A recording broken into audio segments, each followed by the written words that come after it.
Okay. I think just to be fair to all of you who made it here on time, let's begin with a prayer. Heavenly Father, Divine Mother, friend, beloved God, Jesus Christ, Babaji Krishna, Lahiri Mahashaya, Swami Shri Yukteswar, our beloved Guru Deva, Paramahansa Yogananda Ji, saints of all religions, beloved Swamiji, we humbly bow before you all. Great masters, guide us on our path. Help us to remember always that all forms of negativity are simply tests put on our path as an opportunity for profound and true spiritual growth. Help us to have the strength and the courage, the fortitude and the willingness to meet all obstacles with all of our energy, knowing that at the end of that road is your pure love waiting for us. Om, peace, amen.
Dance through life with thee. I sing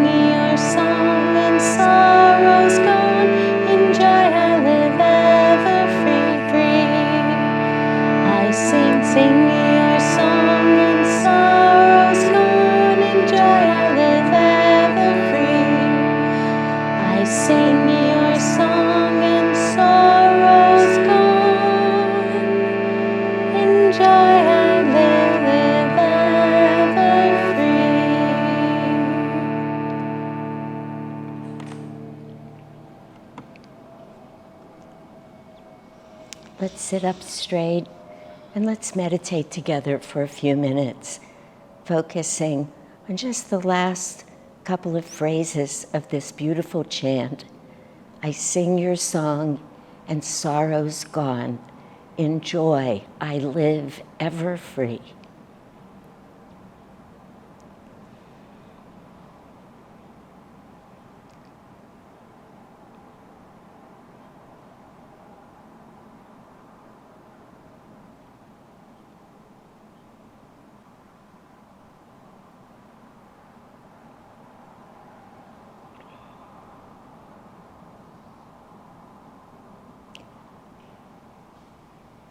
Oh, peace. Amen.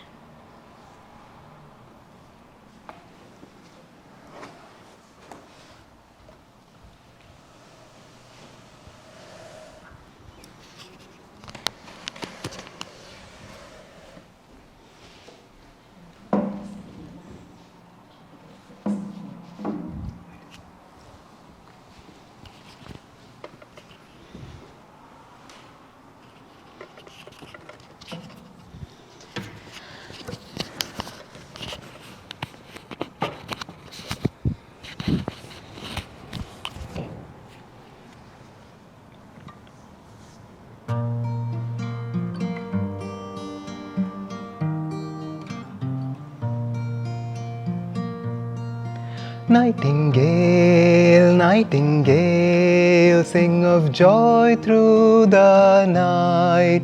Teach my heart to impart everywhere your delight. Sing of moon rays on the rain, sing that love's not in vain. Every grief, every wrong has its ending in song.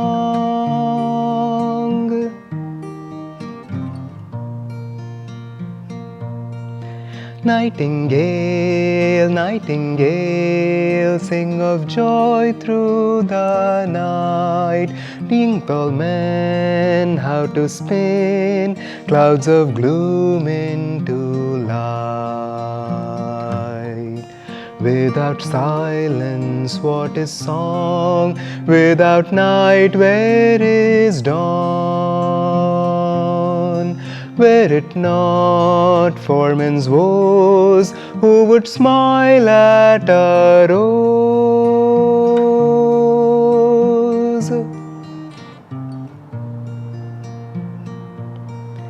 Nightingale, nightingale, sing of joy through the night.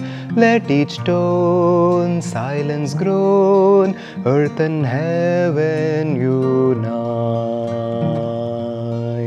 Morning laughter, evening tears, snow and blossoms all fade.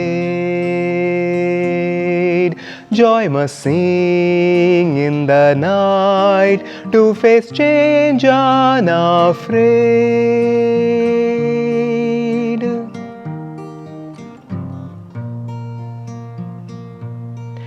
Nightingale, nightingale, nightingale.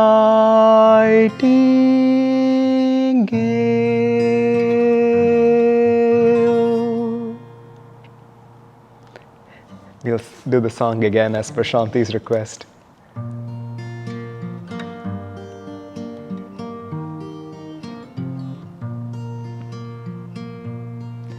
Nightingale, nightingale, sing of joy through the night. Teach my heart to impart everywhere your delight. Sing of moon rays on the rain, sing that love's not in vain. Every grief, every wrong has its ending in song.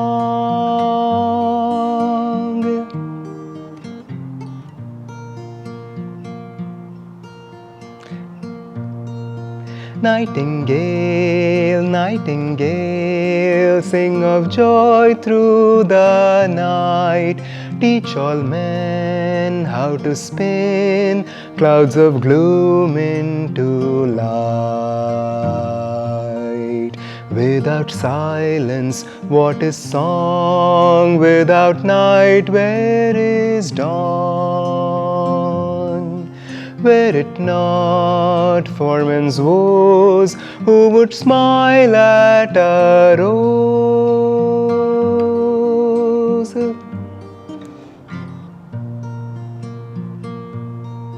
Nightingale, nightingale, sing of joy through the night. Let each tone silence groan, earth and heaven unite. Morning laughter, evening tears, snow and blossoms all fade. Joy must sing in the night to face change unafraid.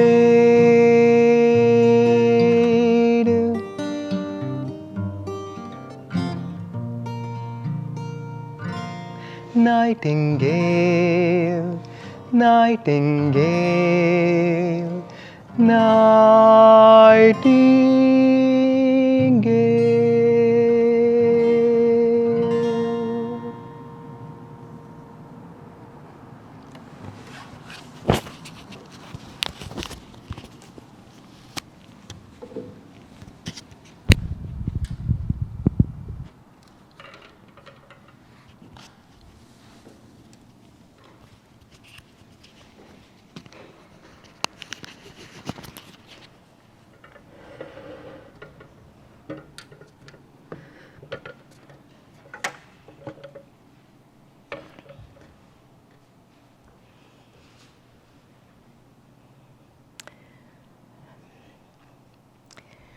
That song is so beautiful. Of course, I've known it for years and years, and I've always loved it. But,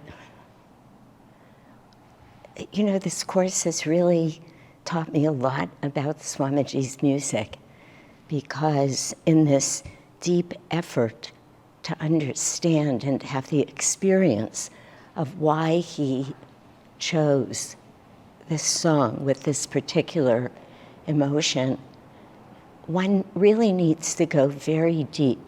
I'm going to ask Lakshmi to bring me the words to this song, because I could sing it for you, which you for sure rather I didn't. But when you're not singing it, it's really hard to remember the words. But there are so many. They're not contradictions, in fact, quite the opposite. There are so many truths, so much of the way that we see that energy flows that we might not think of, that Swamiji's written in this song that has everything directly to do with negativity. I've been so impressed and touched throughout this course with what a negative reaction I have to the emotion when I first hear it. Even maybe when the first time I read those lines, and then truly, literally, by the end of the talk is usually when it happens, I'm feeling so uplifted, so remarkably uplifted by being able to talk about this particular feeling. Excuse me for 1 minute, because it's really warm in here tonight. I'm going to see if that fan can come closer without disturbing the sound. So this will be a little bit of a test here. Lakshmi will get another one. One of the things that Swamiji says in his in the discipleship handbook is he talks about how every disciple is faced with tests. Well, of course we are, because we're on a spiritual path. That's the definition of discipleship. And as we move along a spiritual path, we get stronger and stronger by coming up against tests and by finding within ourselves as I said in that prayer, the willingness, the strength, the commitment to overcoming those tests. But he says something that's very interesting in that handbook, and that is that he says that negativity is one of the first tests that we all come up against. And I found that very interesting because negativity takes many forms. It can be negativity coming at us, and which Master says, do not allow any room for negativity to come into your life. He says the minute you feel it, nip it in the bud, and whether it's coming at you or from within you. But there's that story that he tells, which was a true story, when he was a very young man, a boy, really, and he had just met Sri Yukteswar, and his father was just starting to say something negative about Sri Yukteswar. Many of you will remember this story. And Master stopped him right in the middle of a sentence, and he said, if you say anything negative about him, he said, I will disown you as my father. He said, an earthly father is one thing, a heavenly father is everything. And it's just so beautiful, just such a perfect example. And just imagine that ourselves, how much negative talk, negative speak, negative feeling, we always use these words, but downward pulling energy, have most of us tolerated. What? In the name of love, in the name of friendship, in the name of so many things, because we're taught this is how we're supposed to be. And it's exactly the opposite. That wonderful line from the Gita just keeps coming up in my world now. What is day to the man is night to the yogi, and what is day to the yogi is night to the man. And it's just so true in our lives. What we're taught about what is loving, what is generous, what it means to be roomy, tolerant, all of those things are the death of our spiritual selves. And so that story holds within it an enormous power, because here was a young Indian boy with his father. I believe it's after his mother has died, it must be, because he was older. So it was just them.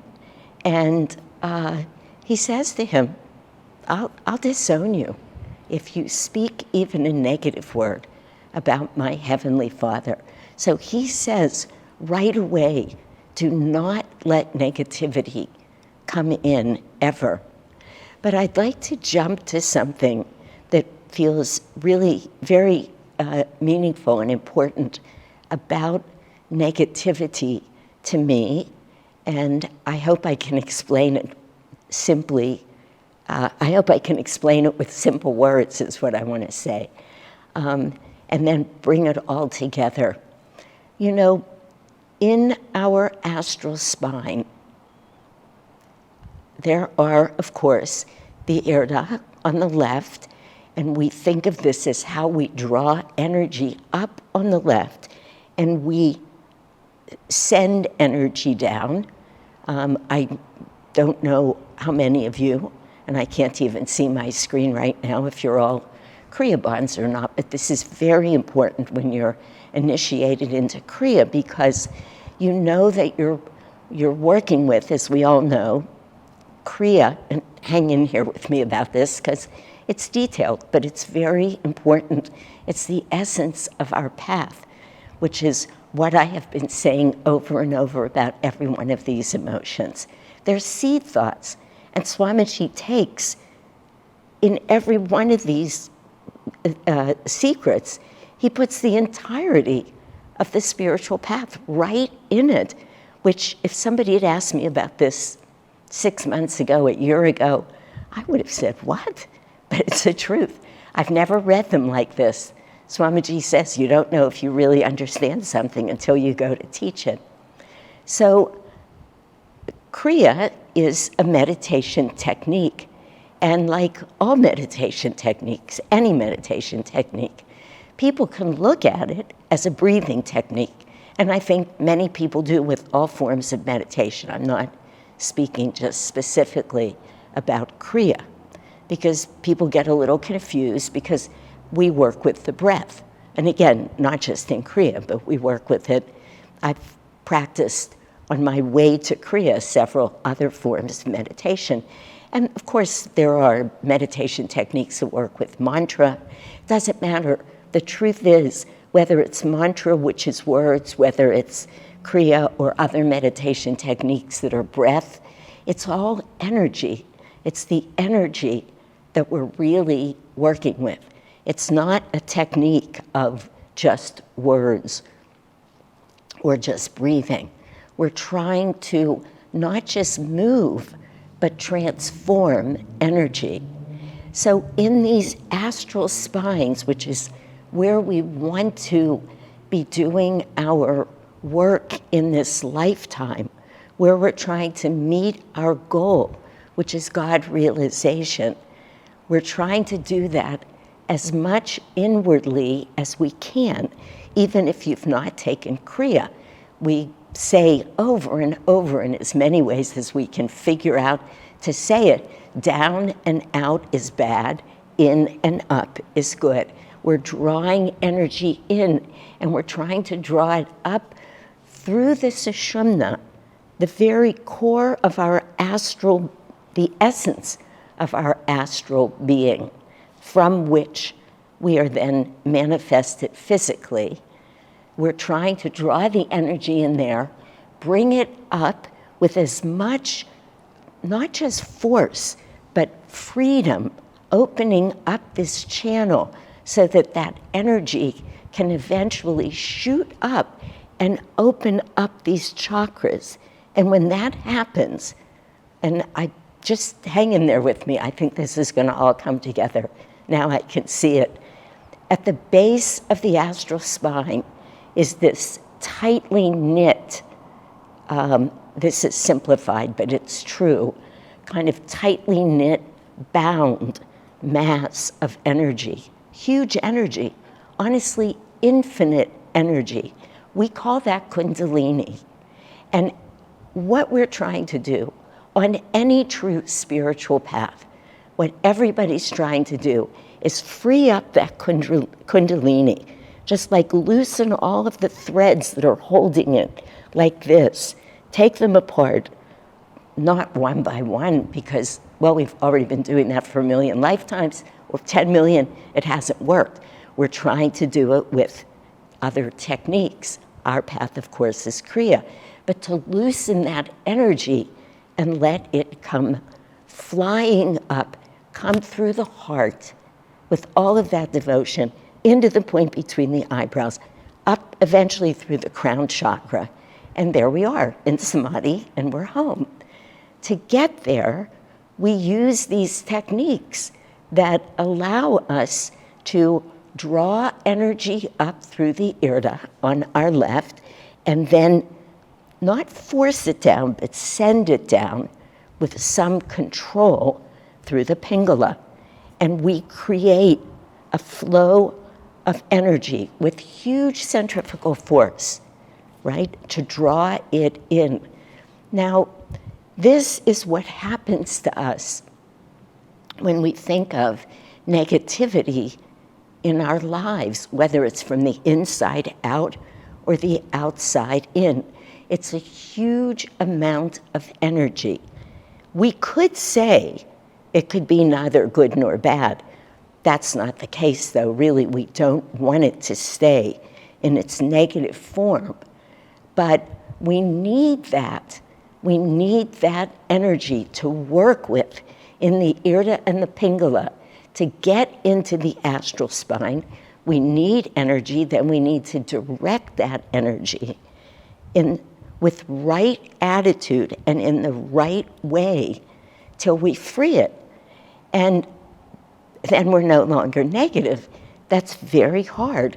It's a hard course because there are all of these forces that are pulling us out, all of these forces that are working on us, as I was saying before, all of the ways that we've been taught. It's remarkable. This, this song from The Sound of Music, for some reason, has been playing in my head. It could have been a talk I gave last week, or I don't know what, but it's been with me, excuse me, probably for 2 weeks now. For those of you who know the play, the musical, and I might not get all the words right, but she's saying, you've got to be carefully taught. You've got to be taught, now I can't recall all the words, so I've been singing them all week. But there's one line that says you've got to be taught before it's too late, before you are 6 or 7 or 8, to hate all the people your relatives hate. You've got to be carefully taught. And the song goes on and on about what all of this conditioning in our lives is like. It's huge. Now that play is taking place in and around the Second World War, and it's a very actually politically themed musical. But she represents light, and there's this huge dark force. It's no different than what's going on in our lives. We've been taught to behave in so many ways, and we get so spun around that, as I was saying some minutes ago, that in the name of love, in the name of being nice, in the name of friendship, in the name of family, it just goes on and on and on. We tolerate things that are completely intolerable to our spiritual selves.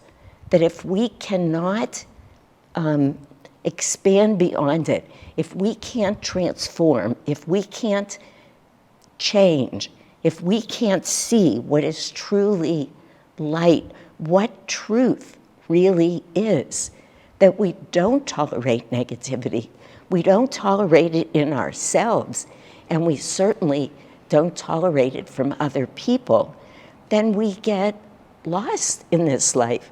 And this is why I love this song so much.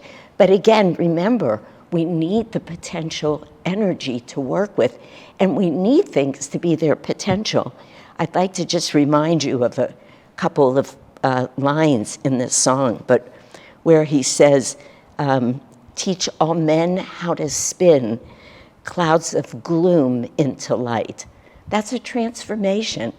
That's saying there's a lot going on in this world, in this life, in this energetic being that's gloom. How are you going to spin that into light? Again, there's a source of energy. A master says every situation is neutral. It's how we look at it that makes it either positive or negative. There's energy. We can be gloomy or we can be light about it. And then he goes on to say, without silence, where is song? Without night, where is dawn? He's talking about these opposing forces, these ways that energy has of presenting in the world. If it was never night, would we ever appreciate a sunrise? How could we? It's against the night that we do. And particularly, now for sure I don't remember the line, Keshav and Lakshmi and I were talking today about the song of the nightingale. I unfairly said to her, remember this line. Do you remember it? Yeah, the nightingale. I said, why did Swamiji say that the nightingale represents the guru? This song is called Song of the Nightingale. And she and Keshava were trying to explain to me why he said that. And one of the lines that Keshava said is, Swamiji didn't say it, but in Keshava's words, its song heralds the dawn. And I said, well, a lot of bird songs do that, but the nightingale is particularly beautiful. But even there, in that phrase, it heralds the dawn. Dawn is such a beautiful time. Enter the light. but it's against the dark. So you see, the dark's there, we change it, and from that, we continue to grow spiritually. All of the ways that negativity is there as an early lesson of discipleship, not to let ourselves wallow in it, no, but to see its potential. And were it not for men's woes, who would smile at a rose. And it's just, there's just so much truth in this. The joy that we find in so many things in life very often is as opposed to. In our Festival of Light, I love this phrase in it too, where it says that fear, like shadows on a statue, gives light and substance to hope. Fear gives light and substance to hope. Negativity allows room for something very positive to evolve. I remembered today, and then I went and looked it up. Jyotish and Davy write these beautiful blogs. I think they're every other week, if I'm not mistaken. And they've been made into all of these wonderful books, Touch of Light, Touch of Love, Touch of Hope, I think. I forget what they're all called now. But anyway, they're beautiful. And they're just the accumulation of these blogs that they write. Jyotish was just telling us during SRW, I think it was, but maybe it wasn't, but he was just saying it somewhere. They have never, neither of them ever, wherever they've been in the world, over all of these years that they've been writing them, ever been late with even one blog. That's amazing. But anyway, in one of those blogs, he was sharing a story about a man who was born with no arms and no legs. Perhaps some of you will remember this story. And how this man consciously decided at a very young age as a child that there was nothing he couldn't do, and he was going to love doing it, love making things happen, that he was going to overcome energetically, spiritually, though he might not have said spiritually, overcome this extraordinary obstacle. Because remember what Master said, there's no such thing as obstacles. There's only opportunities. And boy, that one line of Master's is enough to be the light that shines our way.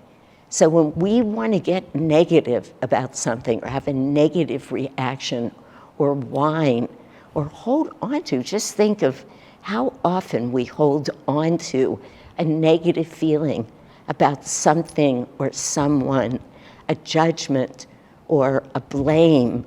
I mean, all of the ways that we can be negative. And Master says, no, there's no such thing. There's only right there the opportunity to grow beyond it. It's challenging. There are many times where you'd like to prove God wrong, but because you just want to, what's the word? Sorry, I can't think of the word, but you'd like to just let yourself settle into that negative place and be victimized and just prove other people wrong. You watch, it comes into our minds. It's insidious and it's extremely subtle. And Master just says, no, look at it again. Look at it again until you see the opportunity there. So every time we have a negative thought or reaction, we say, what's here for me? What opportunity am I being given? Like this story of this man who was born with no arms or legs, which is just such a remarkable thing. He went on, he became a great speaker. He taught children particularly. He was a motivational speaker. And he just went around teaching children that they could do whatever they wanted to do. It was sort of like, look at me. I've done this, he would have every reason in the world, we would think, in the nighttime of man, to sit around and just be negative and feel sorry for himself. But not really. You know, this story just came to mind this very second. I haven't thought about it in a long time, though I've told it probably not for 10 or 15 years. When I had a private practice in Baltimore, there was a patient who came to see me like this. He was either born with no arms or legs, or something had happened and he had had to have one after the other amputated. Honestly, I cannot even remember the medical history of right now. That's because Masters decided I'm no longer a doctor. I don't remember anything medical anymore like that. It's really quite a miracle. But anyway, I remember I walked into the room and I was a little surprised I was meeting him, though trying not to show it. I'll never forget it. And he looked at me with so much love and compassion. This is an absolutely true story. And he said to me, please don't feel sorry for me. He said, I don't feel sorry for myself. He said, I'm really happy to be here. I'm having a good life. I've known a lot about love. This man said these things to me. I was saying to Lakshmi yesterday, I think it was, we were driving home from a hiking trip. I said, I have to come up with a couple of good stories. Then I did come up with one, which I won't take the time to tell now. But this one just popped into my head. It was such a compelling moment for me, not just in medicine, yes, but in all of life, that life is not what we think it is. Literally, we have to get our minds out of the way.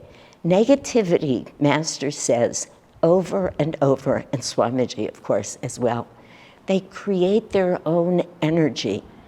And if we allow ourselves to stay in a negative place, and I'm telling you, these are dramatic stories.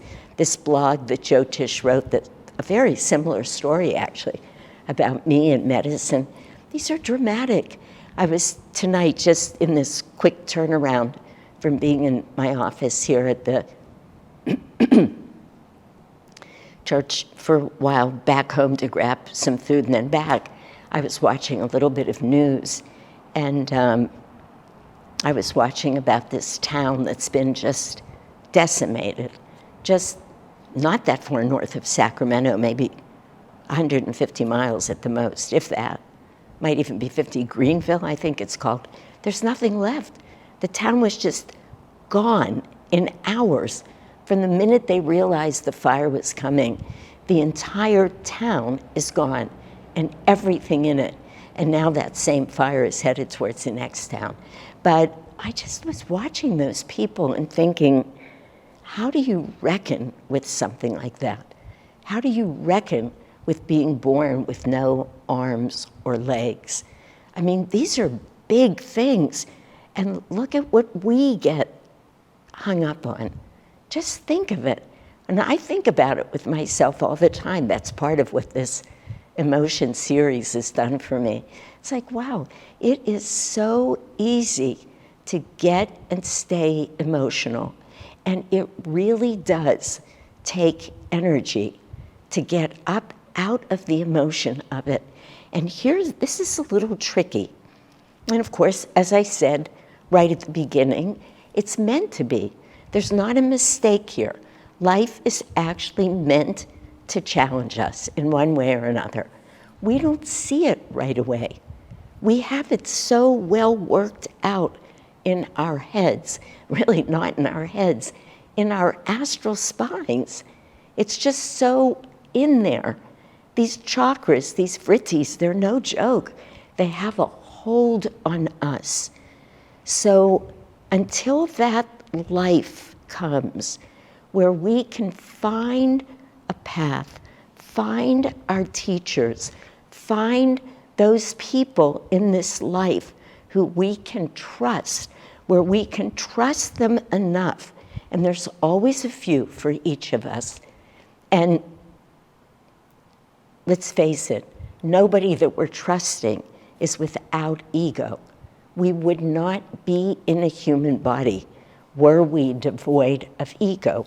So we could look at everybody and see their shortcomings and see the mistakes they might make.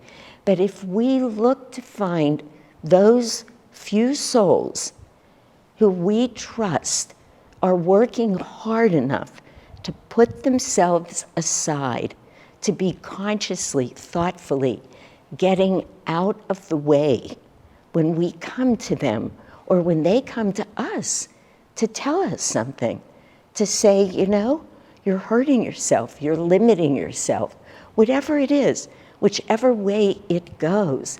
Once we've been blessed with that, that's our only hope, because otherwise we cannot see it. We put up these remarkable shields for ourselves, and very often we walk around saying, no, this isn't my ego, this isn't about me, this is God. On and on, all of the ways that we speak about things, until the very moment where one of those threads loosens and a little bit of energy starts coming up the astral spine and just pushes that chakra just a little more open, or as Swamiji says in Raja Yoga, he says the yogis call it roasting the seeds of karma. So until one little seed, one little grain of rice gets roasted that allows energy to rise, and then suddenly we're free of that bit of ego. We don't need to stay negative in that way anymore. We don't need to have a negative reaction, or, I mean, what is negativity? It's everything. It's jealousy, it's greed, it's gossip. I mean, you could just go on and on, really. But mostly, it's holding on. You know, I just realized I never read The Secret. So I want to read it because I want you to hear what Swamiji says about it. Because the thought just came to me. How do we describe what negativity really is? Honestly, it can manifest in so many different ways. But we have to see our goal, and we have to get help along the way, or we can't do it. Swamiji says it himself. Everybody can open their book of discipleship. He said it's the very first test you're going to get. And you'll get it both because of what's coming up in you or other people coming with that questioning. Really? You want to be on that path? Well, you know what I heard or what I read, or you want to live in that house? Why don't you want to have a big, beautiful home? You could do it. You want to come work for the temple and make $30-some thousand a year? That's what you want to do? You could be out in the world making 200 easily. Are you sure? Yeah, that's what everybody says to us. And what it takes for us to be steadfast. It's a very good word. And to just say no to this negativity that Swamiji is telling us straight up, it's going to come. So we all have to be ready for it. There's nothing in the negativity but more negativity.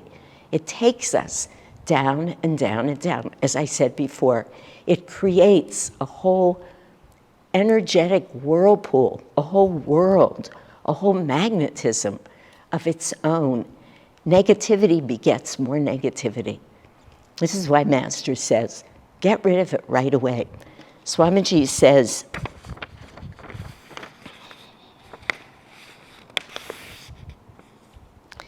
the secret of overcoming negativity is to understand that what you behold in the world reflects back to you what you are in yourself.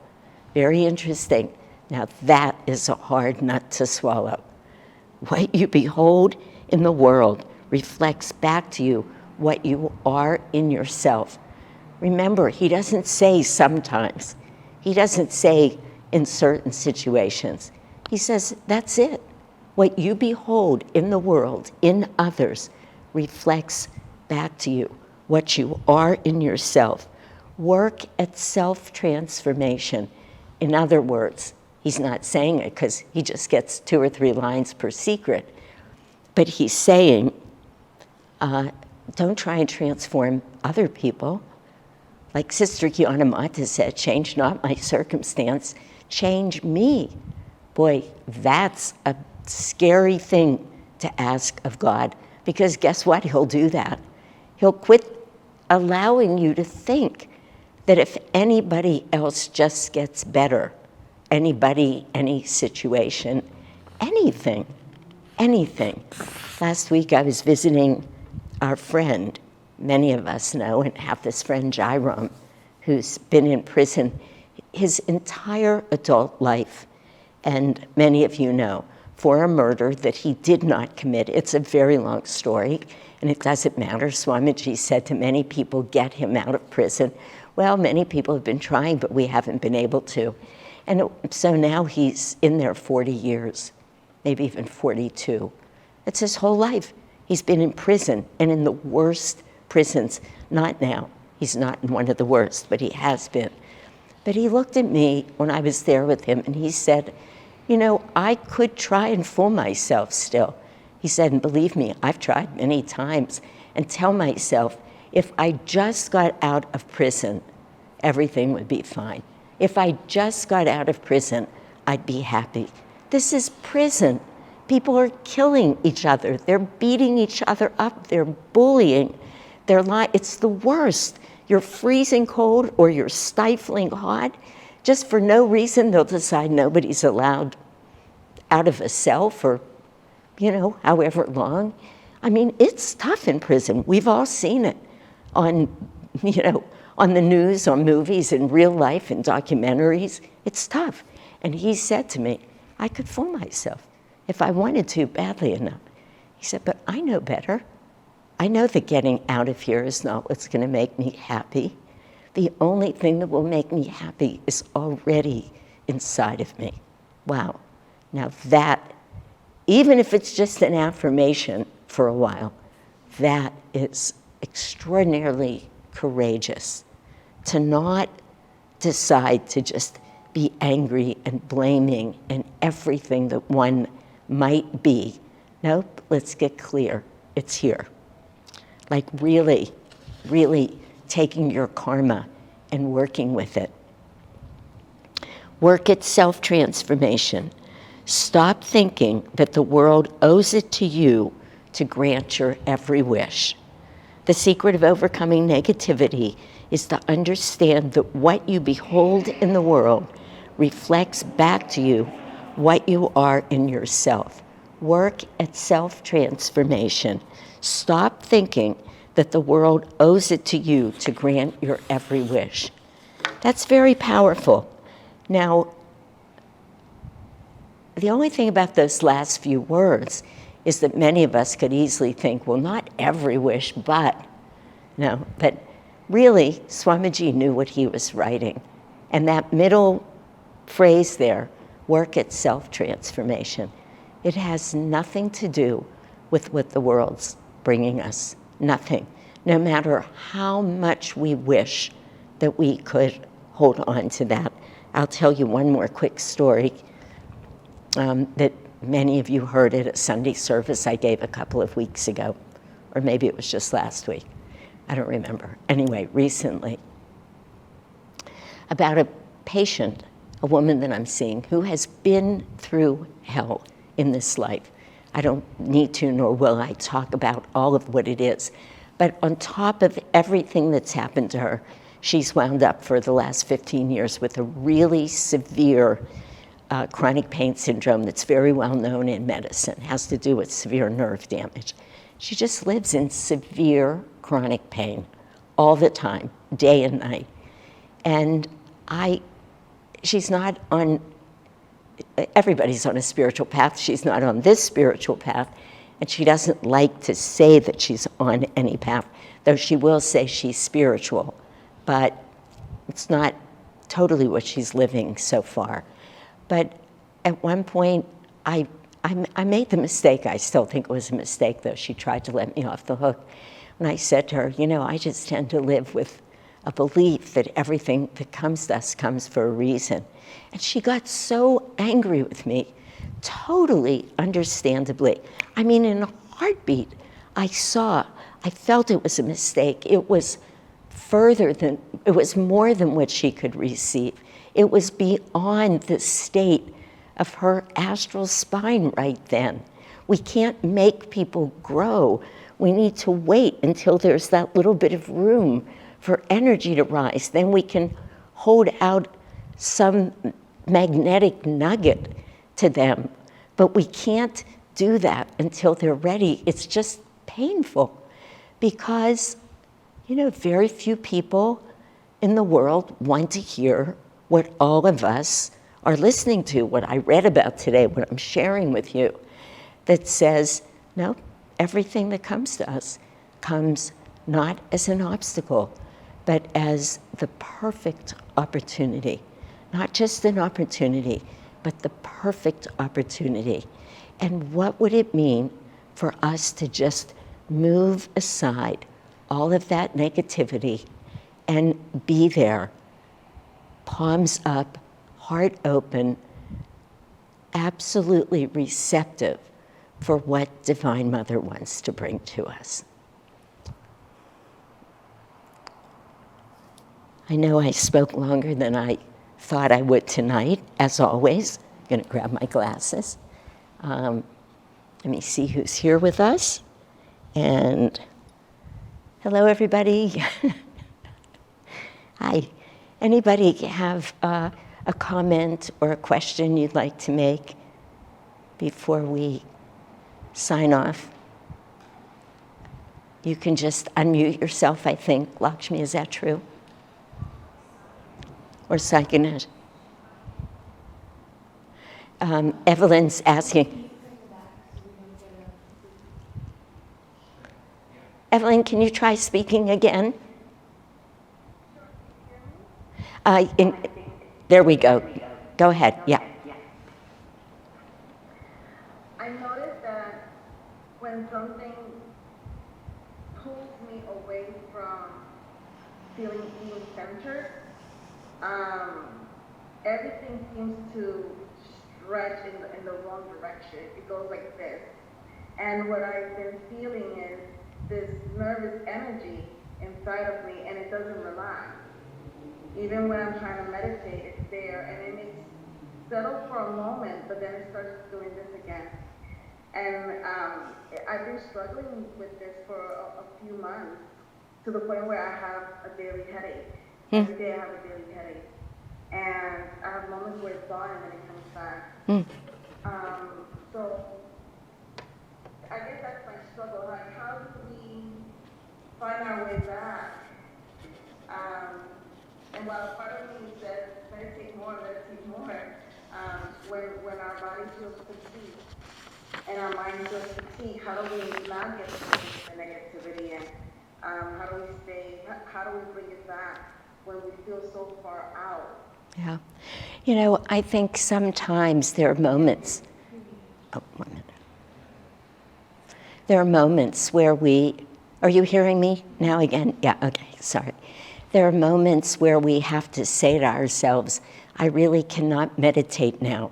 But the most important thing is not just to decide we can't meditate and leave.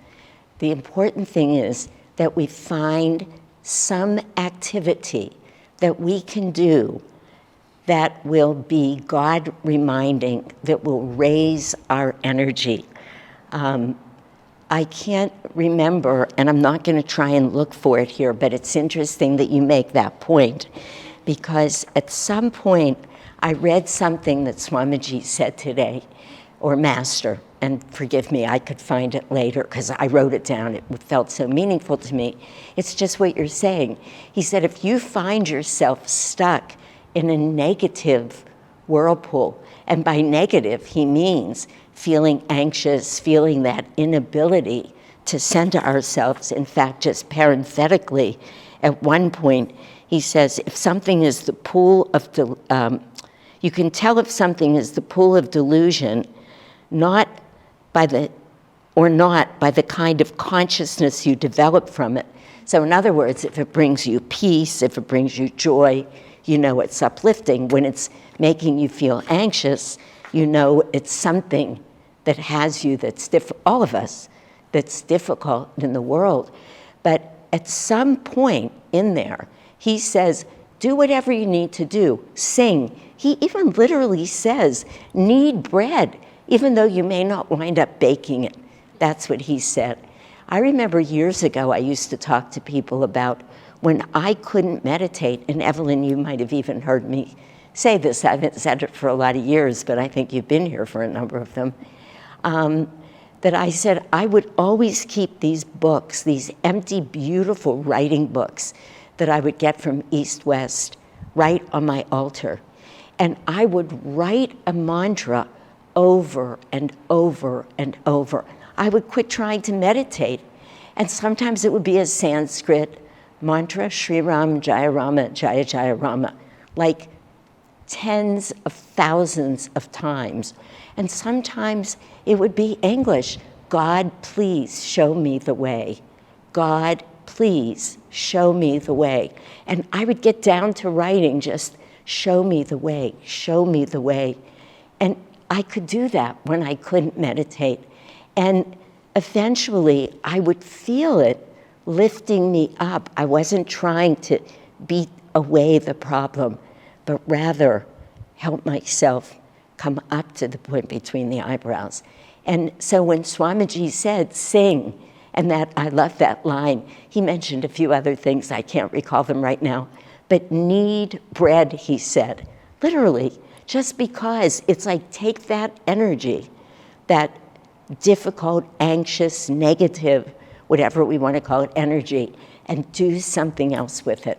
It's transforming, and that's what we have to do, and there's just periods in life, you have to call it what it is. If you cannot sit, you can't sit. And it's torturous. And it's very much like the reading of last week. The sermon was about that line from the Bible where Jesus said, don't cast pearls before swine.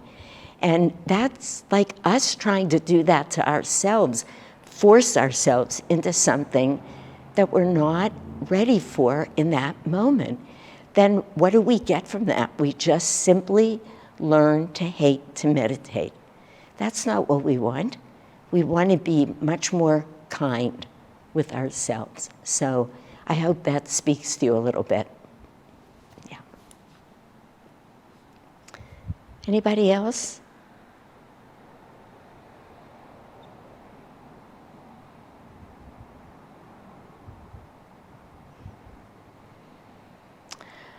Okay, friends, wonderful spending this evening with you. Thanks for being with us, and we'll see you in 2 weeks.